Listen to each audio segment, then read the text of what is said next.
Greetings there, academic proletariat, and welcome to this special bonus episode of the Fireside Chats with Mr. Olson, where I will be providing you with the 14 points of AP US history according to me, Mr. Olson. So we're going to go ahead and get this kicked off, and this is in honor of all you who are taking the AP test.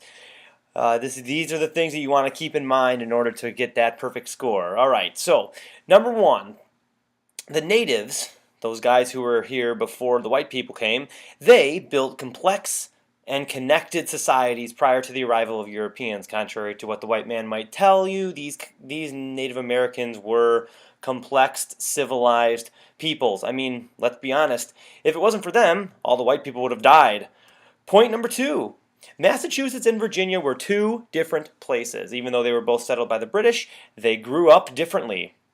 So consider them to be almost polar opposites with the exception of A, they fought with the Indians, and B, they were British.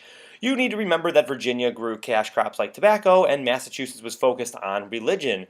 That religious freedom, so as they called it, it was mostly for Puritans and not anybody else, drove the development of their society. That's why if you ever see a map of a Puritan town, there will be a church in the middle.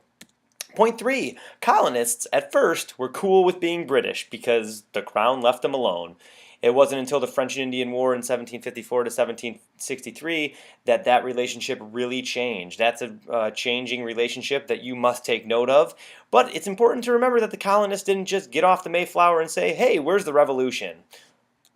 Point number four, cotton was not an important thing in America until the invention of that cotton gin in 1793. Slavery was actually on the decline in the South until Eli Whitney went and screwed everything up. It's not until you make cotton planting and picking lucrative that you can have a lot of slaves. The cotton gin does just that, therefore you need a lot more slaves in the fields, and hence you have the growth of the institution. Point number five, the Articles of Confederation, that first government that we set up after the Revolutionary War, sucked. So, we made a constitution, and that constitution was drawn up by, you guessed it, lily white aristocrats. See them all there in their whiteness? There they are. Well, those articles that we talked about before, they couldn't tax, and they created a limited government. The Constitution could tax and expanded the role of the government, much to the chagrin of small government anti-federalists like Thomas Jefferson, but don't worry, when they got their Bill of Rights, all was good. Point number six, the fight over slavery and the road to the Civil War was a long, long road. The Civil War did not just start in one day. This road involved things like the Missouri Compromise in 1820, the Mexican-American War in 1846, the Compromise of 1850, which instituted a new and harsh fugitive slave law and gave us Uncle Tom's Cabin. The Kansas-Nebraska Act in 1854, which repealed the Missouri Compromise and basically opened up Western territories to slavery through popular sovereignty. And then finally the Dred Scott versus Sanford case, and of course, not listed here, the election of Abraham Lincoln. It was not overnight that Rome was built, and it was not overnight that the Civil War occurred. Point number seven, reform movements throughout American history have usually been concerned with the same things: the rights of black Americans, the rights of women, and alleviating social ills caused by something interesting going on at the time, usually economic industrialization. They've also been led by the same people, middle and upper middle class types who don't need to work because they inherit a lot of money or something like that, and they usually, over the long run, bring little change. While the 19th century reform movements did eventually culminate in the Civil War and the abolition of slavery, it was less because of those reformers and more because of the slaves themselves. In the Progressive Era, even though they got all the doors to open outward because of the Triangle Shirtwaist Factory fire, progressives were still racist and they loved them some capitalism. And even though they gave women the right to vote during the Progressive Era, then the fact that they're still fighting for it in the 1960s should say something. All right, point number eight. Manifest destiny was not destiny. God probably not involved. It was designed by a bunch of white people that wanted to expand the institution of slavery and the idea that America is better than everyone else. Don't fall for the propaganda paintings like that one. Number nine, Reconstruction, that pesky period after the Civil War, tried, but it failed in the long run. And when I say tried to extend rights to black Americans. Even though they did make some gains, like the 13th, 14th, and 15th Amendment, during the time period, racism just proved to be too much.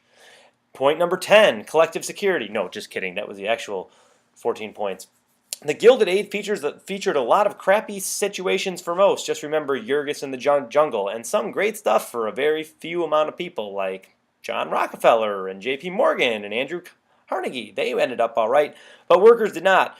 I don't want you to think that workers are complicit and passive. They revolted. They formed unions like the Knights of Labor and the American Federation of Labor, or the AFL. But business, with the government on their side, proved to be too powerful. We're still working on that one. But hey, union membership has gone up in America in the past year. Whoopee! Number 11, the Spanish-American War set America on the course to imperialism.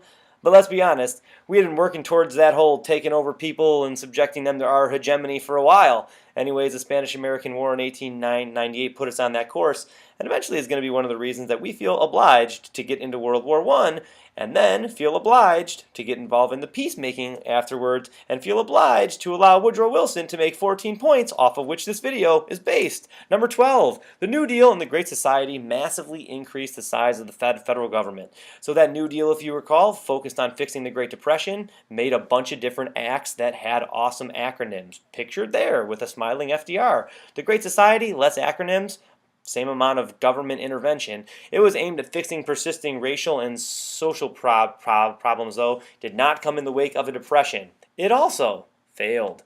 Number 13, the Cold War was all about containment. We try to contain it in Korea. We try and contain it in Vietnam. It, of course, meaning the specter that was haunting the world. Communism, the most evil of specters. And finally, number 14, Ronald Reagan, forever our boy, represented the culmination of a conservative tide that began with Richard Nixon in 1968 and wanted to roll back the New Deal and Great Society. Everything big government, bad. Everything regulation, bad. Free markets, good. Thanks, Ronnie. We just keep on rolling. That's the end. I hope you enjoyed. Good luck on your AP test, people. This is your president signing off. Peace.